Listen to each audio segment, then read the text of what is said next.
Hello friends, તો આજે આપણે બનાવીશું મરચાંનું લોટવાળું શાક. તો તેને બનાવવા માટે સૌપ્રથમ મરચાંને ઝીણી કટકીમાં સુધારી અને તૈયાર કરી લીધા છે. ત્યાર પછી એક કઢાઈમાં 2 ચમચા જેટલું તેલ ગરમ મૂકી દઈશું. તેલ ગરમ થાય પછી 1 ચમચી જેટલું જીરું ઉમેરી અને 5 થી 7 જેટલી લસણની કળીને વાટી અને ઉમેરી દઈશું અને તેને એકદમ સરસ રીતે સાતળી લેશું. ત્યાર પછી અડધી ચમચી જેટલી વઘાણી ઉમેરી દઈશું. વઘાણી ઉમેરી અને જે મરચાંની કટકી કરેલી હતી તે ઉમેરી દઈશું અને એકદમ સરસ રીતે આપણે તેને સાંતળી લેવાનું છે.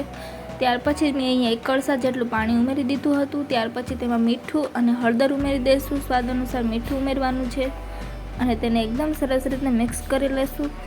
ત્યાર પછી આપણે ચણાના લોટને એક વાસણમાં 2 મોટા ચમચા જેટલો ચણાનો લોટ મેં લીધો છે. ત્યાર પછી તેમાં આપણે 2 ચમચી જેટલું તેલ ઉમેરી અને એકદમ સરસ રીતે મિક્સ કરી લેશું. તો ચણાનો લોટ અહીંયા તૈયાર થાય છે ત્યાં સુધીમાં આ ઉકળી ગયું છે. તો હવે આપણે તેના ઉપર ચણાનો લોટ જે આપણે મુઠ્ઠી પડતો રાખવાનો હતો તે ઉપરથી ભભરાવી દઈશું. તો એકદમ સરસ રીતે ભભરાવી અને તેને 5 થી 7 મિનિટ માટે ઢાંકી અને ચડવા દઈશું. તો એકદમ સરસ રીતે શાક આપણું તૈયાર થઈ ગયું છે. તો હવે આપણે તેને સર્વ કરી લઈશું. તો એકદમ સરસ રીતે ઇન્સ્ટન્ટ બની જતું શાક તૈયાર છે. તો આવી જ અવનવી રેસીપીના વિડીયો જોવા માટે અમારા ચેનલને લાઇક, શેર અને સબસ્ક્રાઈબ કરજો.